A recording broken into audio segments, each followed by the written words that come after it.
Aelith didn't know that Alpha King had been hunting for her for 6 months. She didn't know that every rumor, every whispered tale of a woman who could see death before it arrived, had led him here, to this rotting prison at the edge of the marshlands. And she certainly didn't know that when the iron door of her cell swung open, her life of chains and silence would shatter into something far more dangerous than captivity. All she knew was that today was Pardon Day.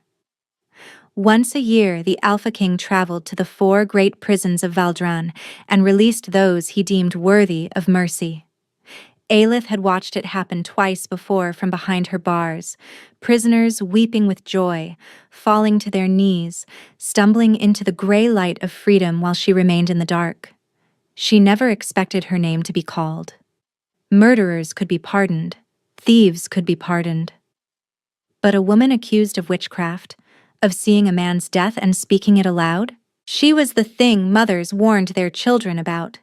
She was bad luck given flesh. The Ashenmire prison groaned around her, ancient stones sweating with moisture that never dried. 3 years in this place had taught Aelith to count time by the dripping of water, by the changing smell of rot, by the slow erosion of hope. Her cell was 8 steps wide and 6 steps deep. She knew every crack, every stain, and every scratch left by prisoners who came before. Today, the corridor echoed with footsteps. Not the shuffling gait of the guards, but something different. Measured, purposeful, powerful. Voices drifted toward her. Names being called, cell doors shrieking open cries of disbelief and gratitude.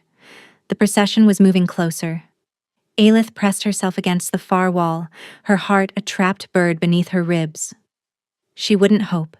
Hope was a cruelty she'd abandoned long ago. Then the footsteps stopped. Right outside her door.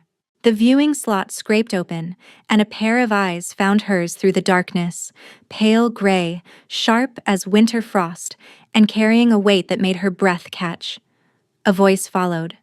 Low, rough, commanding. This one stays. The cell door screamed on its hinges as it swung inward. Aelith didn't move. Couldn't move. The man who stepped through the doorway seemed to swallow the dim light, his presence filling the cramped space until the walls themselves felt like they were leaning away from him. He was tall, taller than anyone she'd seen in 3 years of guards and wardens. Dark hair fell past his collar, pushed back from a face that looked carved from stone and shadow. A scar traced the line of his jaw, pale against sun-darkened skin. He wore black leather and a heavy cloak clasped with silver, but no crown. He didn't need one. Authority radiated from him like heat from a forge. Behind him, a guard hovered nervously. "Your Majesty, this prisoner is—" "Leave us." 2 words. The guard vanished. The door groaned shut, and Aelith was alone with the Alpha King of Valdran. She'd heard stories about Theron Valdric. Everyone had. The boy prince who'd watched his father die in a border war and took the throne at 19 with blood still wet on his hands. The king who'd united the fractured Pax through sheer force of will, who crushed rebellions before they could breathe, who was said to be more wolf than man even in his human skin. They said he could smell fear. Aelith forced herself to stand straight, though her legs trembled beneath her filthy shift. She met his gaze because looking away felt like surrender, and she'd surrendered enough in this place. Those gray eyes studied her, not with disgust or pity, but with something sharper. Assessment. Calculation. Like she was a puzzle he was trying to solve. "You're smaller than I expected," he said. "You're ruder than I expected." The words escaped before she could stop them. 3 years of silence, and that was what her mouth chose to offer the most powerful man in the kingdom. Something flickered across his face. Surprise, maybe, or amusement. It was gone before she could name it. "They said you were bold." He took a step closer, and she caught his scent. Pine and wood smoke and something wild beneath. "They also said you were mad. That you see things that aren't there." "I see things that haven't happened yet," Aelith corrected, her voice steadier than she felt. There's a difference. Is there? He circled her slowly, and she felt like prey, like something small and soft caught in the open with nowhere to run. But she didn't cower. She'd learned long ago that cowering only made predators hungrier. "Why am I still here?" she demanded. "Everyone else walked free. Why not me?" Theron stopped in front of her, close enough that she could see the flecks of silver in his eyes, the tension in his jaw, the shadows beneath his lashes that spoke of sleepless nights. "Because I didn't come here to pardon prisoners, Aelith." Her name in his mouth sent a strange shiver down her spine. "I came here for you." "Why?" He reached into his coat and withdrew something small, a leather cord holding a ring, simple gold, scratched and worn. He held it up, letting it catch the faint light. "Because in 6 months, 11 people in my court have died. My advisors, my allies, my friends." His voice was ice wrapped in velvet. "And I need to know who is next." Aelith's blood turned cold. 11 deaths. Not accidents, not illness. She could hear it in the way he said the word.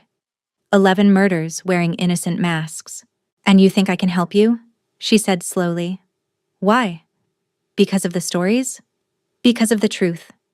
Theron tucked the ring away, his eyes never leaving hers. 3 years ago, you attended the harvest feast at Lord Brennick's estate. You looked into his eyes and screamed that he would die before midnight, choked on poison poured by his own wife. He paused. "He died exactly as you described, exactly as you saw." Aelith flinched. She'd spent 3 years trying to bury that memory, and here he was, ripping it open like a fresh wound. "I didn't kill him. I know." Those 2 words struck her harder than any accusation. She stared at him, searching for the lie, the trap. "Then why am I still in chains?"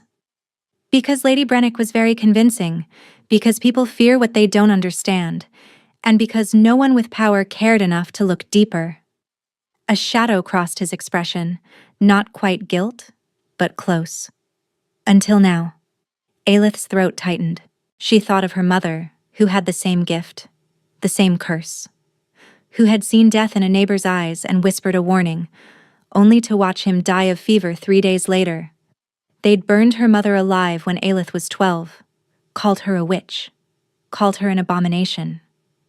Aelith had learned to hide after that, to never meet anyone's gaze for too long, to never speak of what she saw. She'd been so careful. Until Lord Brennick. Until his death was so violent, so vivid, that the scream had torn from her before she could swallow it. "How did you find me?" she whispered. "Your father." The world tilted.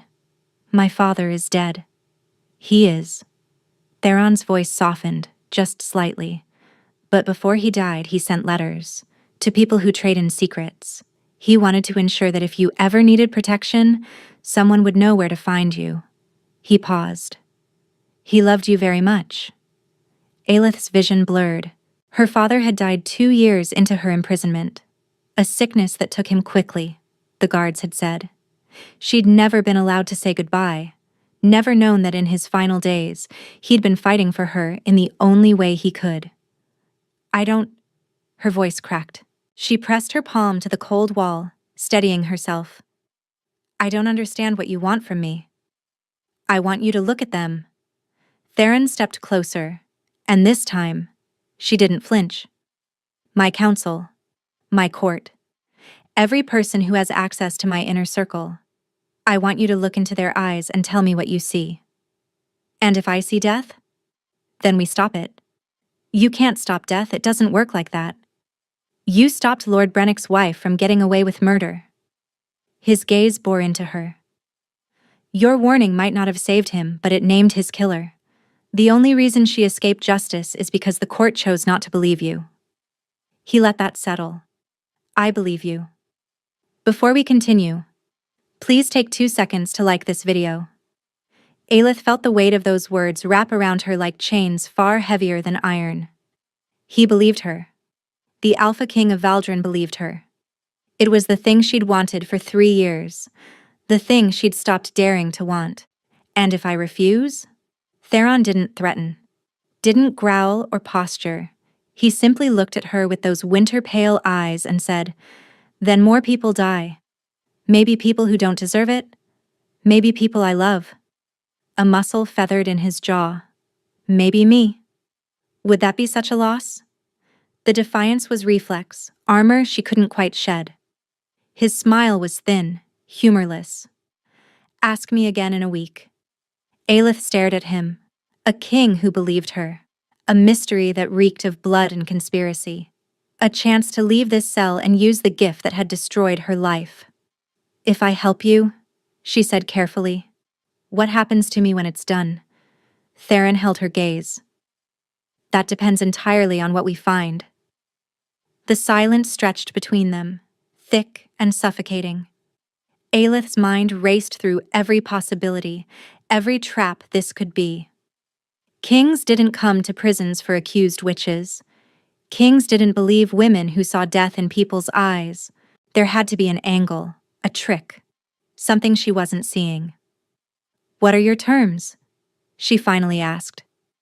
Theron's eyebrow rose slightly. "You're negotiating?" "I'm clarifying. There's a difference." She threw his own words back at him. "I've spent 3 years learning that nothing comes without a price. So what's mine?" For a long moment he simply looked at her. Then his gaze changed. Respect. Maybe. Grudging and small. 14 days, he said. "You'll have access to my court, my council, my inner circle. You'll attend every gathering, every meal, every meeting I deem necessary. You look at everyone I tell you to look at, and you tell me exactly what you see. No hesitation, no lies. And in return, your freedom. Full pardon, signed and sealed. Enough gold to start over wherever you choose." He paused. "And your name cleared. Publicly, I'll make sure everyone knows you were wrongly imprisoned." Aelith's heart stuttered. Her name cleared. Not just freedom, but redemption. The chance to walk through the world without whispers following her like shadows. It was too much. Too good. "Why would you do that?" she demanded. "You don't know me. You don't owe me anything. I owe justice to my people." Theron's voice hardened. 11 people are dead because someone in my court is a traitor, a poisoner, a snake wearing a friendly face. His hands clenched at his sides. My father trusted his counsel implicitly. He died with a knife in his back during a war that should never have happened. A war started by false intelligence fed to him by someone he trusted. Aelith saw it then. The grief beneath the iron. The rage beneath the calm. "You think the same person killed your father?" "I think the rot runs deeper than anyone realizes." His eyes met hers. "And I think you're the only one who can see it." She should refuse. Every survival instinct screamed at her to stay small, stay hidden, and stay safe in her cell, where at least the dangers were known. But another part of her, the part that had watched her mother burn, that had screamed warnings no one believed, that had spent 3 years drowning in silence, that part wanted to burn the world right back. "If I see something," Aelith said slowly, "and I tell you, and you don't like the answer, what then? What if it's someone you love? Someone you trust?" Theron didn't hesitate. "Then I'll deal with them. Even if it destroys you?" "The truth is already destroying me." His voice dropped, raw and honest in a way that made her chest ache. "At least this way, I'll know who to blame." Aelith studied him, this king who had walked into her cell and offered her everything she'd lost. He could be lying. He could be using her. He could throw her back in chains the moment she became inconvenient. But when she looked into his eyes, she didn't see death. She saw exhaustion, loneliness, a man carrying a crown that was slowly crushing him. "I want it in writing," she said.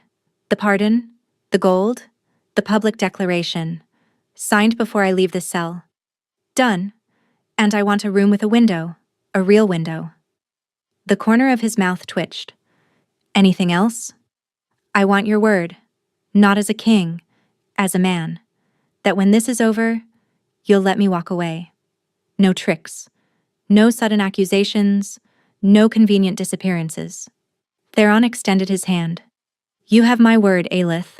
As a man, not a king. 14 days, and you're free. She looked at his hand, broad, calloused, scarred across the knuckles, the hand of a warrior, not just a ruler. When her fingers touched his, something sparked. Not pain, not a vision, something else entirely. A jolt of recognition that shot through her blood and settled deep in her bones. Her breath caught. His grip tightened, and she saw his eyes widen, just slightly, before the mask slid back into place. What was that? She whispered. Theron released her hand, his jaw rigid. Nothing. A trick of the damp air. He was lying. She knew it as surely as she knew her own name. But before she could press, he turned toward the door. We leave within the hour. I suggest you prepare yourself. He was gone before she could ask what, exactly, she was supposed to prepare for. The world outside the prison was painfully bright. Aelith squinted against the gray sky, her eyes burning from 3 years of darkness. The marshlands stretched around them, endless and bleak. But even this desolate landscape felt overwhelming after so long within stone walls. A man in dark leathers waited beside 4 horses. He was broad-shouldered and watchful, with copper skin and a shaved head marked by ritual scars. When he saw Aelith, his expression remained carefully neutral. This is Corvin, Theron said. My shield captain. He'll be responsible for your safety. My safety, or making sure I don't run? Corvin's mouth curved slightly. Both, my lady. She wasn't a lady. She was a prisoner in borrowed clothes, a simple traveling dress one of the guards had produced, brown wool that itched against her skin. But she didn't correct him. They rode for hours. Aelith's thighs screamed from the unfamiliar motion, her body weak from years of confinement. But she didn't complain. She watched the marshlands give way to rolling hills, then dense forest, then farmland dotted with villages. As the sun began to set, the capital rose before them. Valanthor. The city sprawled across a river delta, its buildings climbing the hills like stacked stones, and at its heart, dominating the skyline, stood the Obsidian Keep, a fortress of black rock that seemed to drink the fading light. Home, Theron said, his voice flat. Aelith heard what he didn't say. Prison of a different kind. Inside the keep, everything changed. Servants appeared from nowhere, bowing and murmuring and ushering her through corridors lined with tapestries worth more than her entire village. The floors were polished marble. The walls held torches that burned without smoke. A woman named Mira, middle-aged, soft-spoken, with kind eyes, showed her to a room that made Aelith stop in the doorway. There was a bed. A real bed, with pillows and furs and sheets that looked like clouds. There was a fireplace, already crackling with warmth. And there was a window. Aelith crossed the room and pressed her palm against the glass.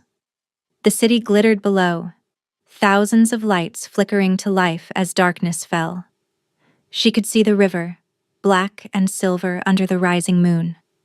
She could see the sky, vast and endless and free. His Majesty said you're to have anything you need, Mira said gently. There's a bath being prepared, and I'll bring food shortly. After she left, Aelith stood at the window for a long time. She should be planning, strategizing, preparing for whatever nightmare awaited her in Theron's court. Instead, she watched the moon rise and let herself feel something she hadn't felt in 3 years. Hope. It terrified her. The next morning, Aelith learned what it meant to see death in a king's court. Theron came for her at dawn, his face unreadable. Council meeting in an hour. I need you to watch. Don't speak unless I ask you to. Just observe. The council chamber was a circular room with a domed ceiling painted to look like the night sky. 12 chairs surrounded a central table, and in those chairs sat the most powerful people in Valdren. Aelith stood in the shadows near the door, Corvin a silent presence beside her, and watched. Lord Harwick, elderly, silver-haired, with the soft hands of a man who'd never held a weapon. When his eyes met hers briefly across the room, she saw nothing. Just the fog of a distant death, years away, unremarkable. Lady Seren, young, ambitious, with a smile that never touched her eyes. Death circled her, but not her own. She would cause it. Soon. Aelith's stomach clenched. She filed the information away. The spy master's death was shrouded in shadows she couldn't penetrate.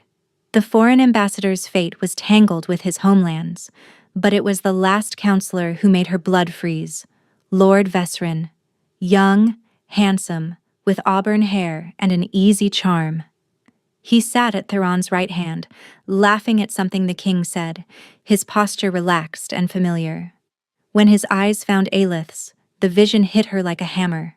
Theron gasping, blood spreading across white sheets, a knife with a bone handle buried in his chest. And standing over him, face twisted with triumph, Aelith wrenched her gaze away, her heart slamming against her ribs. "Are you all right?" Corvin murmured. "Fine." The word came out strangled. "I'm fine." She wasn't fine. She'd just seen the Alpha King's murder, and the man who would do it was sitting 3 feet away from him, smiling like a brother. After the council dispersed, Theron led her to his private study, a room lined with books and maps, smelling of leather and ink. He closed the door and turned to face her. "Tell me." Aelith's hands were shaking. She pressed them flat against her thighs, trying to still them. "Lord Vesrin." Theron went very still. "What about him?" "I saw—" Her voice faltered. She forced herself to continue. "I saw him standing over your body. There was a knife. You were—" She couldn't say it. The death was close. Days, maybe. A week at most. Silence. When she finally looked up, Theron's face was unreadable, but his eyes were devastated.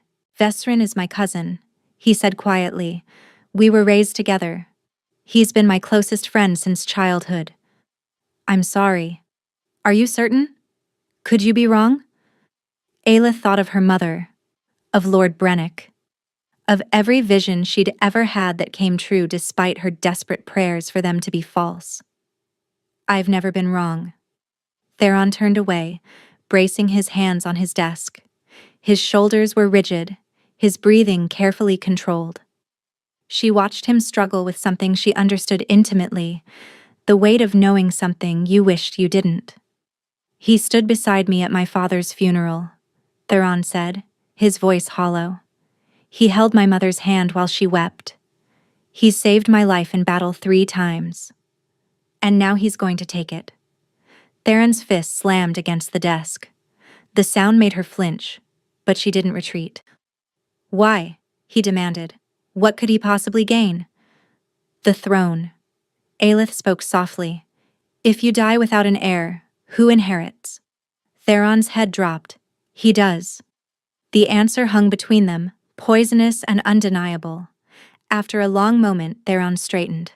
When he turned to face her, the vulnerability was gone, replaced by something harder.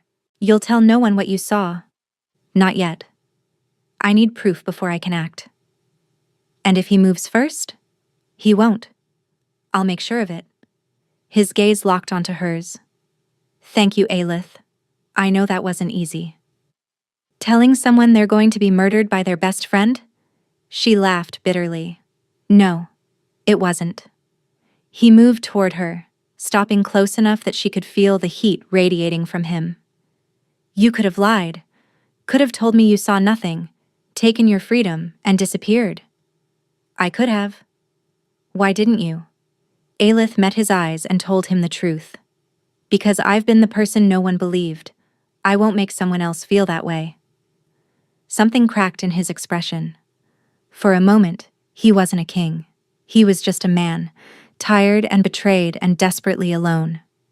His hand lifted, hesitated, and then gently brushed a strand of hair from her face.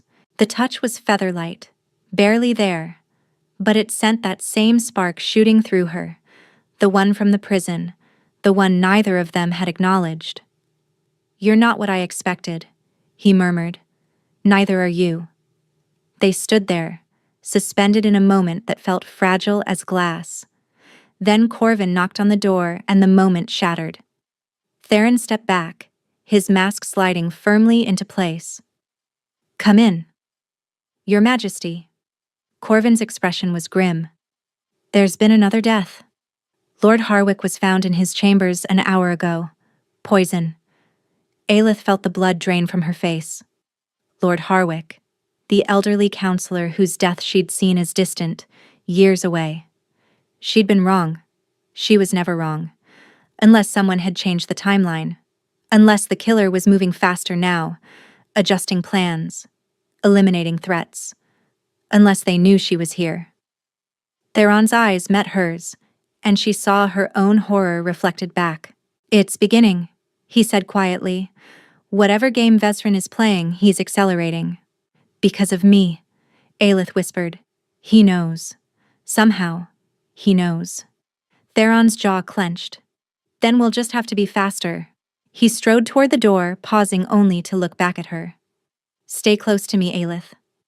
From now on, you don't leave my sight. It should have felt like another prison. Instead, as she followed him into the corridor, it felt like the only safe place left in the world. 3 days passed in a blur of tension and stolen glances. Aelith shadowed Theron everywhere.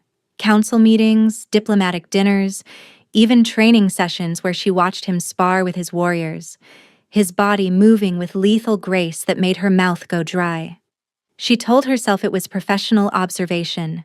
She was looking for threats, watching for danger, doing the job she'd been brought here to do. But that didn't explain why her eyes kept finding him across crowded rooms, why her skin prickled whenever he stood too close, why that spark between them seemed to grow stronger every day. Vesrin remained close to Theron, playing the loyal cousin with sickening perfection. Aelith had to watch them laugh together, share meals together, while knowing what lurked behind that charming smile. It made her stomach turn. On the 4th night, she couldn't sleep.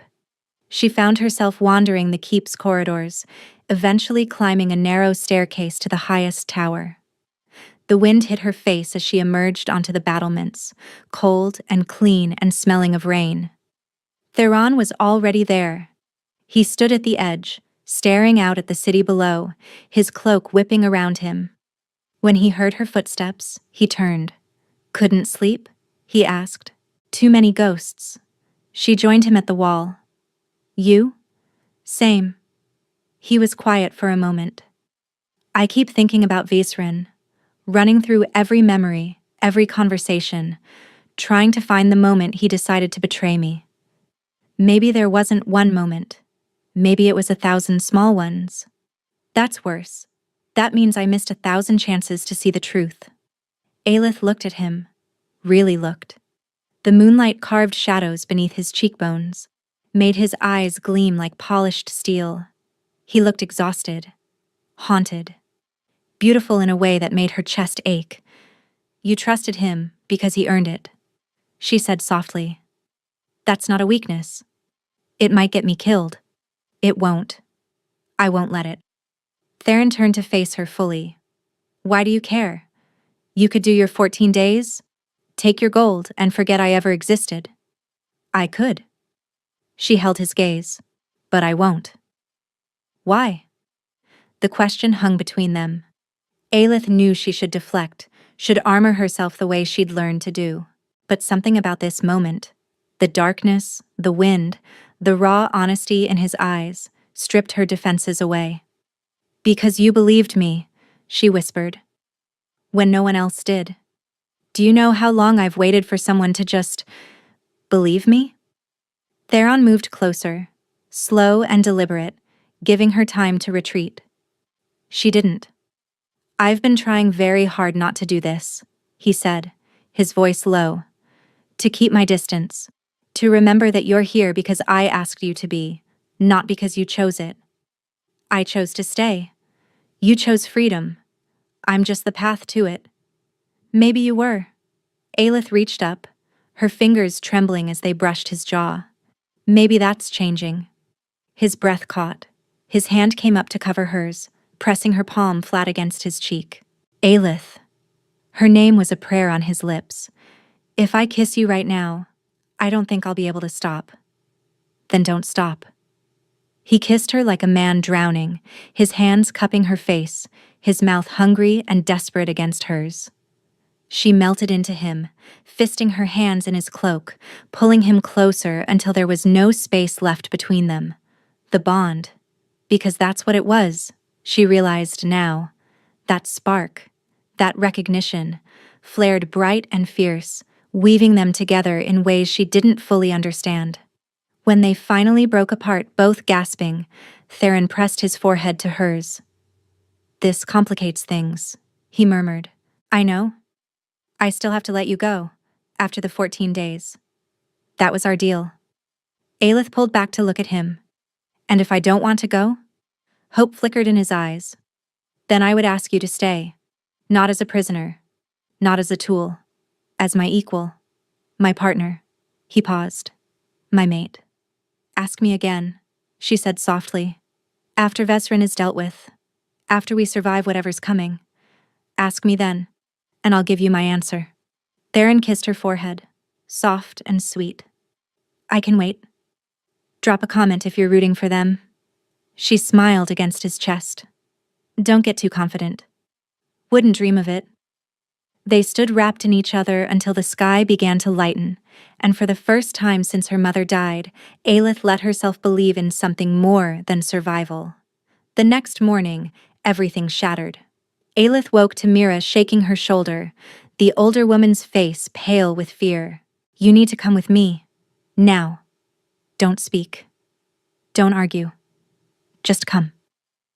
She was led through servant passages she hadn't known existed, down into the bowels of the keep where the air grew cold and damp. Corvin waited in a small chamber lit by a single torch, his expression grim. What's happening? Aelith demanded. Vesrin made his move. Corvin's voice was tight. He went to the council this morning, accused you of witchcraft, said you've been manipulating the king with dark magic, that you're responsible for Lord Harwick's death. The blood drained from her face. That's insane. Theron knows. Theron has been confined to his chambers. The council voted to investigate the claims. Until they reach a verdict, you're to be held in the dungeons. No. She'd been here before. Accused. Imprisoned. Forgotten. The walls seemed to close in around her, her breath coming fast and shallow. I won't go back to a cell. Her voice shook. I can't. Corvin gripped her shoulders, forcing her to meet his eyes. Listen to me. Theron is fighting for you. He's demanding a hearing, threatening to dissolve the council entirely if they don't see reason. But Vesrin has been planning this for months. He has allies, evidence, witnesses who'll say whatever he pays them to say. Then it's over. The words tasted like ash. He's won. Not yet. Corvin released her, his jaw set. Theron sent me to get you out. There's a passage that leads beyond the city walls. You can run, disappear, start over somewhere Vesrin will never find you. Aelith stared at him. And Theron. He'll face the consequences. Vesrin will probably challenge him for the throne. There'll be a trial by combat, or an assassination made to look like an accident. Corvin's voice was flat, hiding the grief beneath. Either way, he doesn't expect to survive. Then I'm not leaving. Aelith. I said no. She straightened, something hardening inside her. I've spent my whole life running, hiding, letting other people decide whether I live or die. She thought of her mother, burning, of her father, dying alone while she rotted in a cell, of Theron, offering her freedom while fully expecting to lose everything. I'm done running. Corvin studied her for a long moment. Then, slowly, he smiled. Good. Because Theron thought you'd say that. He pulled a small blade from his belt and pressed it into her hand. He also said to give you this, and to tell you that if you're determined to fight, then fight smart. What's the plan? Vesrin's hosting a feast tonight to celebrate his victory, The entire court will be there, including Theron under guard. Corvin's eyes glittered. Vesrin is arrogant. He thinks he's already won. That means he'll get careless. You want me to crash a feast where everyone thinks I'm a witch? I want you to prove you're not. And I want you to expose Vesrin for what he really is, in front of everyone who matters. Aelith looked at the blade in her hand. It was small, easily concealed, and sharp enough to kill. If this fails, she said quietly, we all die. Then let's not fail. She tucked the blade into her sleeve and met Corvin's gaze. Take me to Theron. The servants' passages led to a hidden door behind a tapestry in Theron's chambers. Aelith slipped through to find him pacing like a caged wolf, 2 guards stationed at his main door. When he saw her, the relief on his face nearly broke her. You're supposed to be running. His voice was rough. I told Corvin to get you out. And I told him no. She crossed the room and took his hands. I'm not leaving you to die. Aelith, don't. She squeezed his fingers hard. You gave me a choice. Now I'm making it. I choose to stay. I choose to fight. I choose you. His composure shattered. He pulled her against him, holding her so tight she could barely breathe, his face buried in her hair. If anything happens to you, it won't. We have a plan. We have a desperate gamble. Same thing. She pulled back, forcing a smile she didn't quite feel. Tell me you trust me. With my life. Then trust me tonight. I can end this. I can prove what Vesrin is. But I need you to play along, no matter what happens. Can you do that? Theron cupped her face, his thumbs brushing her cheekbones. What are you planning? Something dangerous. She turned her head, pressing a kiss to his palm. Something that might destroy me. But if it works, it'll save you. Save everyone. That's not an answer. It's the only one I have. He kissed her then. Hard and desperate, like he was trying to memorize the taste of her. When he pulled back, his eyes were fierce. After tonight, I'm never letting you out of my sight again. Promise? On my life. On everything I am. She laughed despite everything. I'll hold you to that. The sun was setting outside the window, painting the sky in shades of fire. In a few hours, they would walk into a den of enemies and gamble everything on a single moment. Aelith had never been more terrified. She'd also never been more certain. Let's end this. Stay till the end. You won't see this coming. The feast hall blazed with light. Hundreds of candles reflected off gilded walls, crystal goblets, and the jewels dripping from noble throats. Music played from somewhere unseen, a bright melody that clashed with the tension coiled in Aelith's gut. She slipped in through the servants' entrance, dressed in borrowed finery, a deep green gown that Mira had produced from somewhere, her hair pinned up with silver combs. She looked like a lady. She felt like an imposter. Theron sat at the high table, flanked by guards, his expression carved from ice. Vesrin lounged beside him, laughing too loudly, playing the gracious host. When his eyes swept the room and landed on Aelith, his smile faltered for just a moment. Then it widened. Guards! His voice cut through the music. The witch has escaped. Seize her! The hall erupted into chaos. Nobles screamed, guards lunged forward, and Aelith stood perfectly still in the center of it all. Wait! Her voice was calm, carrying further than it should. Lord Vesrin, surely you'll give me the chance to answer your accusations? Or is the Alpha King's court no longer interested in truth? Murmurs rippled through the crowd. The guards hesitated, looking to Vesrin. He smiled, all charm and venom. By all means, let the witch speak before she burns. Aelith walked forward, moving through the crowd like water through stones. She could feel their fear, their hatred, and their morbid curiosity. She ignored it all. She stopped in front of the high table, her eyes locked on Vesrin. You accuse me of witchcraft, of manipulating the king, of murdering Lord Harwick. She tilted her head. But I wonder, If I truly had such powers, why would I use them against an old man who posed no threat to anyone? Misdirection, Vesrin said smoothly. To conceal your true target. And what would that be? The king, obviously. You've bewitched him, turned him against his own family. Family. Aelith latched onto the word. How touching. Tell me, Lord Vesrin, how is it that you know so much about my supposed crimes?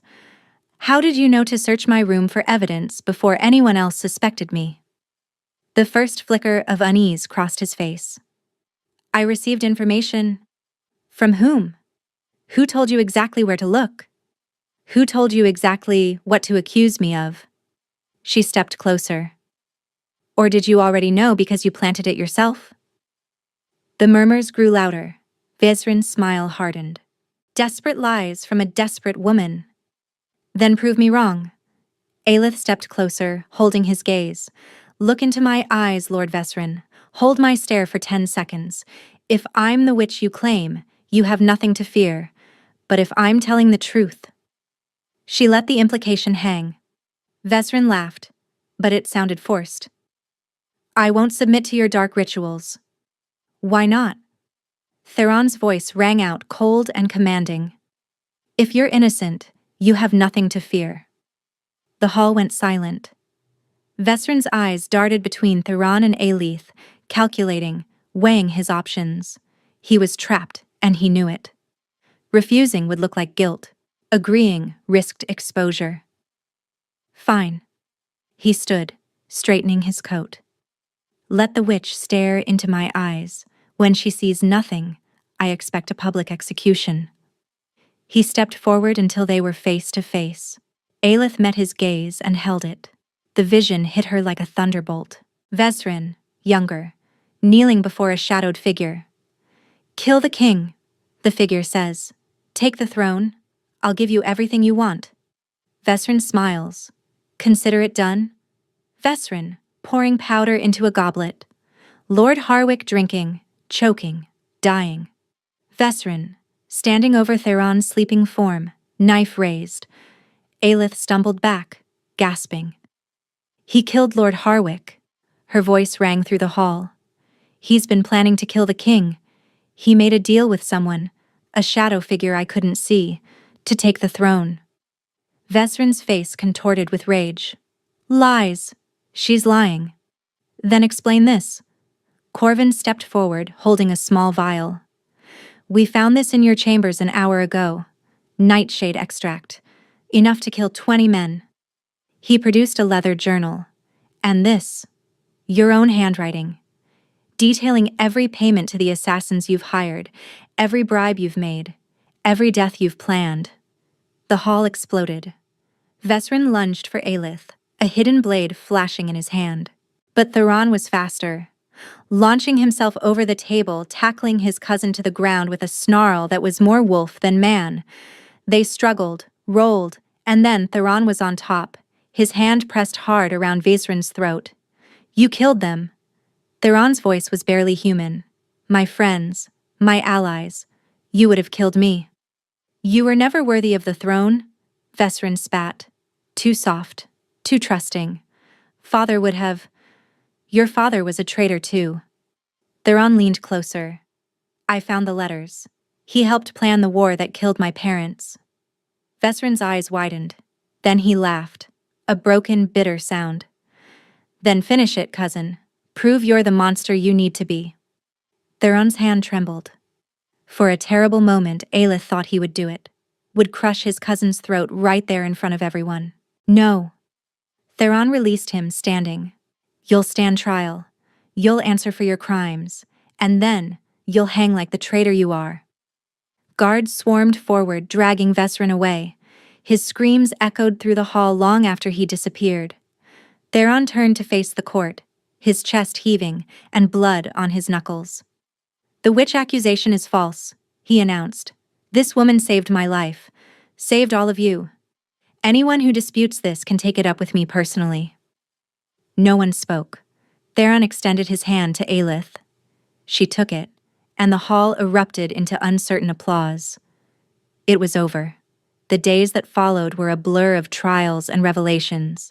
Vesrin confessed under questioning, naming co-conspirators, revealing the full scope of his betrayal. The shadow figure from Aelith's vision remained unidentified, a problem for another day, but the immediate threat was neutralized. Lord Harwick's true killer was brought to justice. The council was purged of Vesrin's allies. And slowly, the court began to accept that the woman who had arrived in chains might be something other than a monster. On the 14th day, Aelith found Theron in his study. He looked up when she entered, and something flickered across his face. Hope and fear intertwined. "It's been 14 days," he said quietly. "I know. The pardon is signed. The gold is waiting." He gestured to a chest on his desk.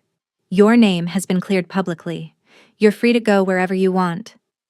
Aelith approached the desk, running her fingers along the edge of the chest. More gold than she'd ever seen. Enough to buy a house, start a business, build a life somewhere far from courts and politics and death. "Is that what you want?" she asked. "For me to go?" Theron was silent for a long moment. When he spoke, his voice was rough. "I want you to be happy. Whatever that looks like. Even if it's not with me." "And if happiness looks like staying?" He went very still. Aelith turned to face him. "I spent 3 years in a cell, dreaming of freedom. Dreaming of starting over somewhere no one knew my name." She moved closer. "But you know what I never dreamed of? This.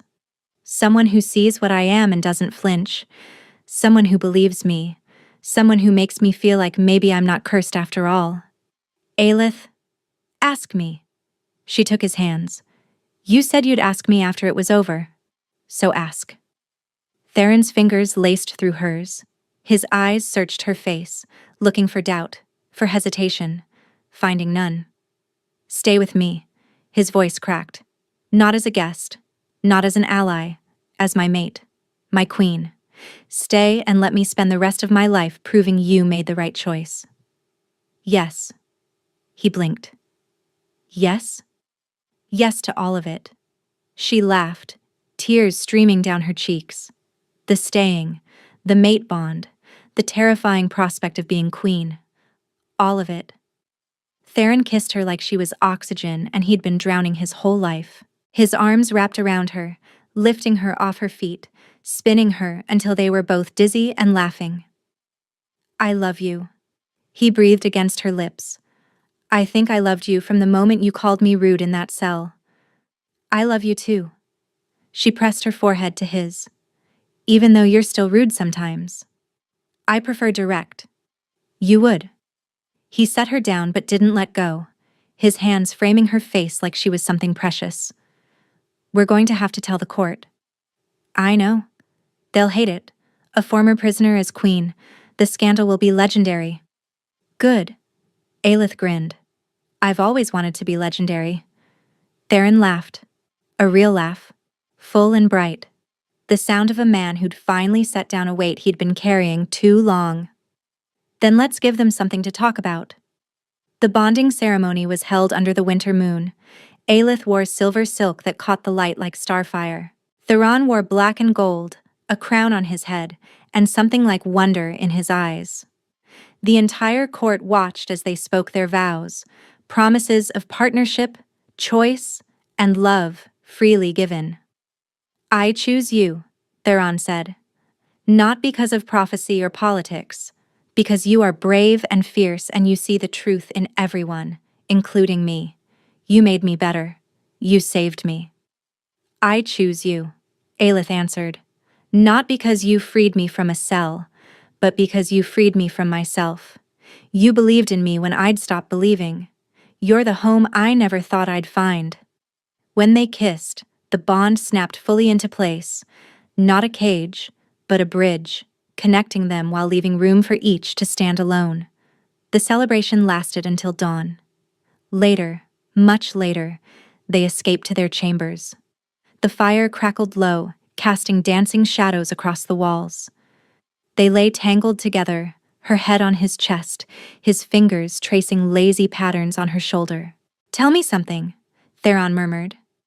Something I don't know. Aelith thought for a moment. When I first saw you in that cell, I was furious. Furious? You were so calm, so certain, walking into a prison like you owned it, which you did, and looking at me like I was the answer to everything. She tilted her head to meet his eyes. I wanted to hate you for it. And now I understand. You weren't certain. You were desperate. Just better at hiding it than most. Theron was quiet for a moment.